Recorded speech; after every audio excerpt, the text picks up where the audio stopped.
1299년에서 1314년 사이에 건축된 성 야누아리우스 대성당은 지금은 두오모로 더 잘 알려진 나폴리의 주요 교회이자 중요한 예술, 문화 및 역사적 유산의 본고장입니다.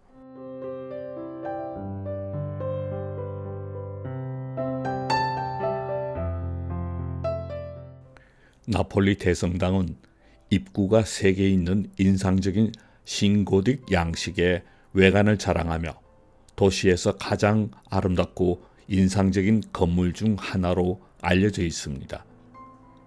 이는 부분적으로 서로 다른 아키텍처가 혼합되어 있기 때문입니다. 성당의 문턱을 넘으면 길이가 100m, 높이가 48m가 넘는 3개의 해중석을 맞이하게 됩니다.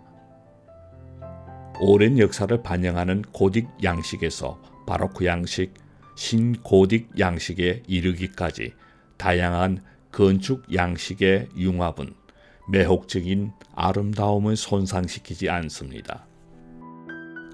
아름답고 세밀한 프레스코와 복잡한 청동 난간, 웅장한 제단, 중요한 이탈리아 예술가들의 조각품과 캔버스, 대성당에는 볼거리가 너무나 많으며 입장료는 무료입니다.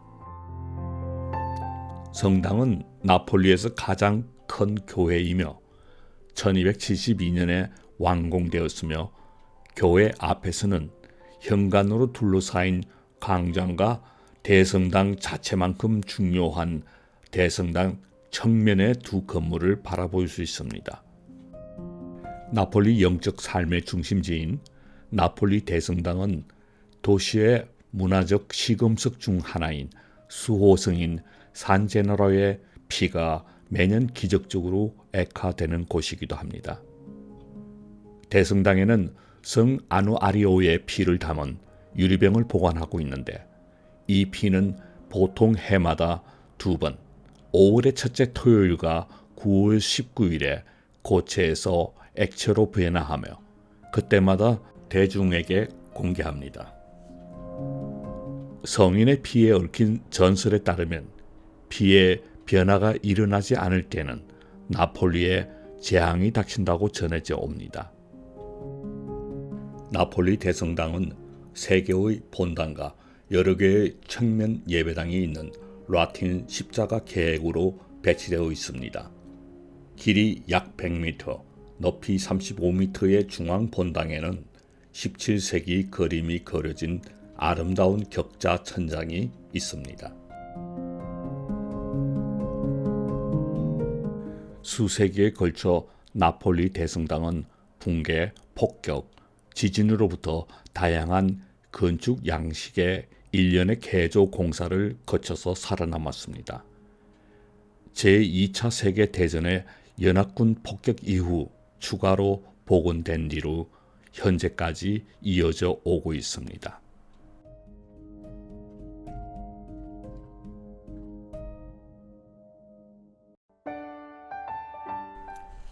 저는 지금 게수누오보 교회 앞 광장에 있는데요.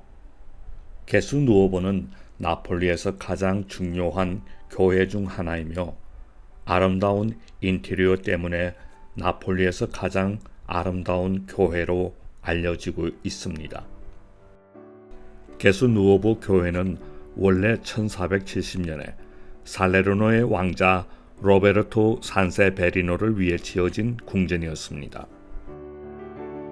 이 교회의 1400년대 석조 외관은 하사남인 피페르노석에 작은 피라미드나 다이아몬드를 넣은 구조가 특징인데요.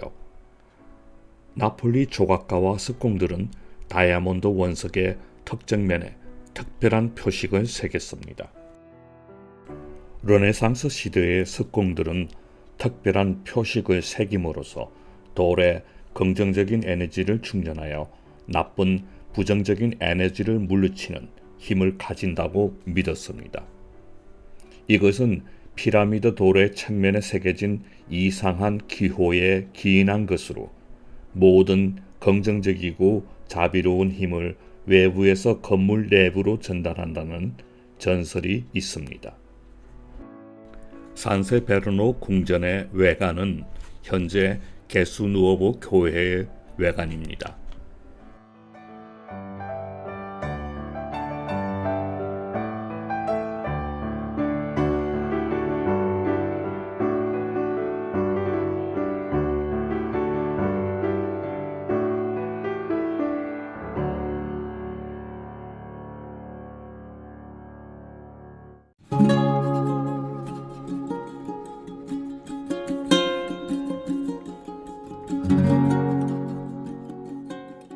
게수누오보 교회 인테리어는 그리스 십자가 모양의 바로크 양식의 내부로 1630년에 제작된 판자고의 대리석으로 풍부하게 장식되어 있습니다. 프란체스코 솔리메나의 프레스코화는 본당을 장식하고 아치형 천장은 벨리사리오 코렌치오와 파올로 데 마테이스가 그렸습니다. 게수누오보 교회는 필립 2세가 1584년 궁전을 예수회에 매각했는데요. 예수회는 주세페 형제와 빈에트로 발레리아노 포로베디 형제와 함께 다이아몬드 석재 외관과 르네상스 대리석 포털만 살아남을 정도로 건물 전체를 재건축했습니다. 이사벨라 산세베르노 치하에서 궁전은 프레스코화로 장식된 객실이나 아름다운 정원 등 내부의 아름다움으로 유명해졌으며 르네상스와 바로크 나폴리의 본보기가 되었습니다. 게수누오보 재단 주변에는 검은 대리석 바닥에 3개의 청동 얕은 부조가 있는데요. 엠마오의 만찬, 가버나움에서의 성찬의 약속, 중앙에는 레오나르도 다빈치의 최후의 만찬 복제품이 있습니다. 십자가 예배당에는 프란체스코 몰리카가 조각한 성모 마리아와 성 요한이 있는 나무 십자가가 있습니다. 그리스도의 이야기가 담긴 천장 프레스코화는 조반니 바티스타 베나스키가 그렸습니다. 게수누오보 돔은 1634년에 완성되었고 돔은 안타깝게도 1688년 지진으로 무너졌지만 17세기 말 굴리엘 멜리에 의해서 돔은 다시 재건축됩니다. 1786년에 엔지니어 이그나치오 디 나르도는 돔을 가짜돔, 즉 격자형 원근법으로 칠해진 그릇 모양의 돔으로 교체했습니다. 제2차 세계대전 당시 폭탄 하나가 폭발하지 않고 천장을 관통했는데요. 그 폭탄은 오늘날에도 여전히 교회에 남아 있습니다.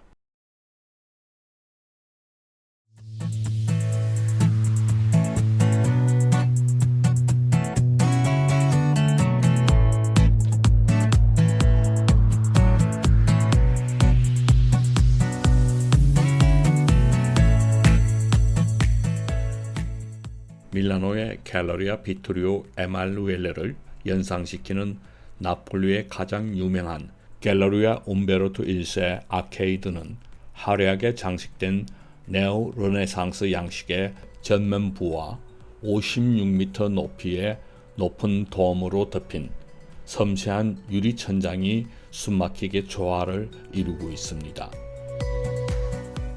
2차 세계대전 당시 폭격으로 피해를 입었지만 오늘날 유리돔과 지붕이 다시 상점과 카페를 듣고 있어 화려한 건축물과 원래의 모자이크 바닥을 보호하고 있습니다.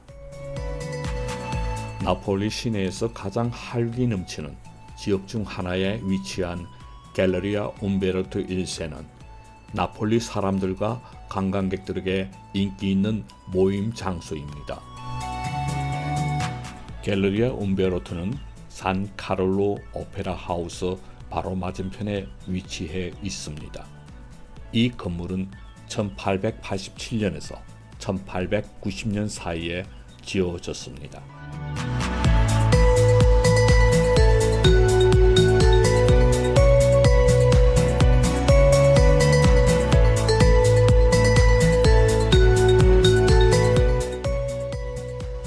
이탈리아의 남쪽에 위치한 나폴리는 세계적으로 유명한 유적지들이 많이 있어 그래서 더욱 기억에 남는 도시입니다.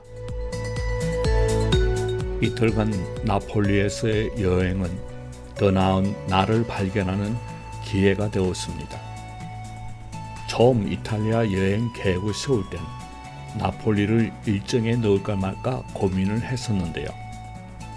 직접 와서 보니 한 번은 여행으로 꼭 와야 할 곳입니다.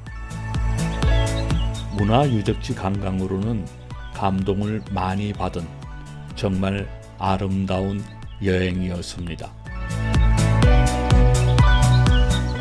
다음에 나폴리를 여행하실 분들에게 제가 나폴리에서 느낀 점을 알려드립니다. 나폴리는 이탈리아의 다른 도시들보다는 좀 지저분한 편이며 사람들로 인한 소음이 심합니다. 나폴리 사람들은 유달리 더 시끄러운 것 같습니다. 여행객들이 다니는 골목길도 좁고 복잡해서 소지품에 신경을 쓰셔야 할 것 같고요. 오토바이 운전자들 대부분 난폭해서 골목길에서 갑자기 튀어나오기도 하니 조심하셔야 합니다. 제 의견으로는 밤에 관광 다니시지 않는 것이 좋을 것 같은 생각이 듭니다.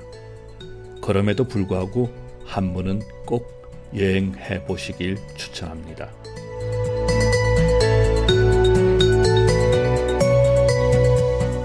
지금까지 나폴리에서의 여행을 모두 마칩니다. 다음 여행지는 모든 여행객들이 방문하고픈 해안도시 아말피와 포지타노입니다. 다음 편에서 뵙겠습니다.